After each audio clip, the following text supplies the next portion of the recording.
It's incredible that this amazing site is virtually unknown. No one visits here. In fact, I proposed to my wife here because I knew there'd be no one else around. And once again on a summer evening, there's no one here to see this wonderful sight of the yakatabune, the lantern boats in front of Odaiba. And that place over there is called Odaiba, the modern reclaimed land with all these big buildings on it.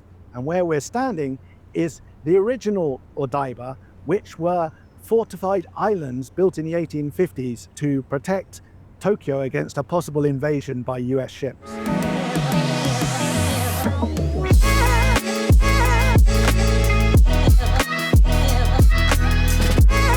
So when they initially opened up Odaiba, it was a bit of a failure. Businesses didn't want to move across the bay to this new real estate built on rubbish, to be honest.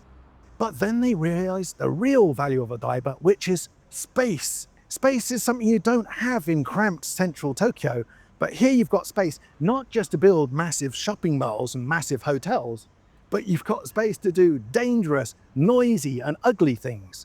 For example, that most bizarre of Japanese car sports, drifting. No way in central Tokyo can you spin cars around in that dangerous way and make all that noise with residents nearby. But here they've got massive parking lots where they can do that, and they have the yearly championships here. They park cruise ships here and nobody knows. Most Japanese aren't even aware that cruise ships park right here in central Tokyo, discharge their crew and their passengers who go shopping, and what people find really annoying in places like Venice and Dubrovnik in Europe goes unnoticed here because it's out of the way, even though it's in the center of town.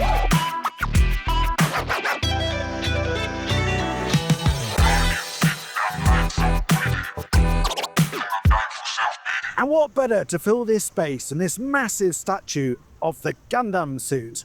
It's a testament to Japan's modern history as the center of futuristic vision. And to give it even further future, there's rumor that Sydney Sweeney is going to appear in a live-action remake of a movie in 2025.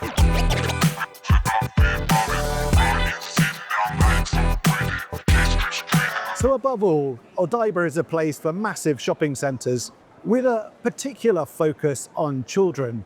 I mean, in this one, they've got a Hello Kitty shop, and next to that, they've got a Kupu museum. Seems very popular. Well, if you watch Japanese TV at all or go to Tokyo Disney, you'll know that Japanese people are world experts at reverting to childhood. But then again, looking around, it seems like a lot of people from other countries want to follow them there.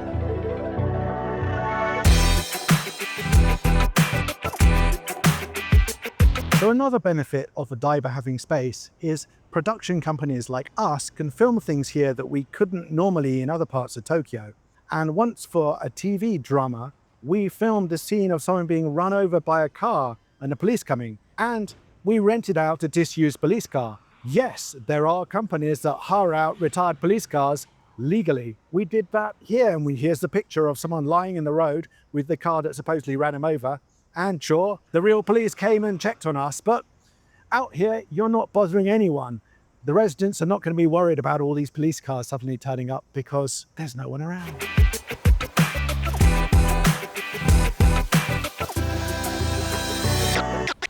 So, as a video journalist for the American news agency, the Associated Press, of course, one of the things I had to film was the establishment of this replica of the US Statue of Liberty here in Odaiba, which happened in the year 2000. So, I'm old enough to have filmed the setting up of the Statue of Liberty. Liberty from who, I wonder?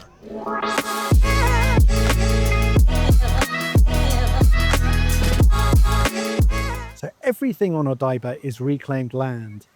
Everything, including this beach here, is totally man-made, didn't exist before the 1990s. And I think it's genius here. This is a place right in the center of the world's biggest conurbation, where it's cool by the water. I mean, look behind me, like how much faith people have in the cleanliness of the water. They're not supposed to swim, but some people are. And with apologies to places like Venice Beach in LA and Copacabana in Brazil, it's totally safe. You could leave your luggage here.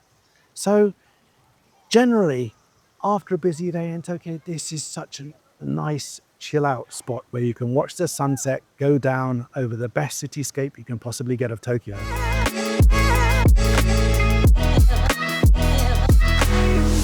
Well, just look at the place. With vistas like that, it's not surprising this was taken as a location where most people centered their coverage of the Olympics.